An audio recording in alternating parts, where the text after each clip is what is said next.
അപ്പോൾ ഇതാണ് ഇന്നത്തെ നമ്മുടെ ചോദ്യം. 0.02വിനെ ഏത് സംഖ്യ കൊണ്ട് ഗുണിച്ചാൽ 0.004 കിട്ടും എന്നാണ് നമുക്ക് കണ്ടുപിടിക്കേണ്ടത്. എന്ത് ചെയ്താൽ മതി? തന്നിരിക്കുന്ന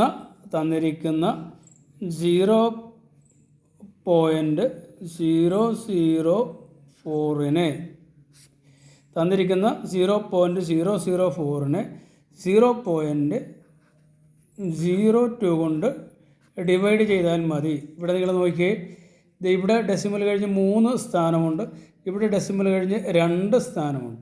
ഞാനിവിടെ ഒരു 0 കൂടെ ചേർത്ത് കഴിഞ്ഞാൽ, അങ്ങനെ ചേർക്കുന്നതിന് കുഴപ്പമുണ്ടോ? കുഴപ്പമില്ല.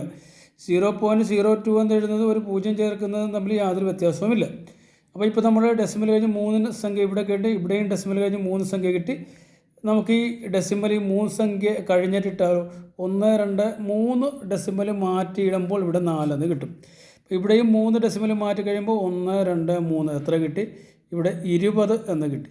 4/20 എന്ന് പറയുന്നത് 4 കൊണ്ട് കട്ട് ചെയ്താൽ 1/5 എന്ന് കിട്ടും. 1/5 എന്ന് പറയുന്നത് 0.2. അപ്പോൾ ഇതാണ് നമ്മുടെ ആൻസർ. ഓക്കേ.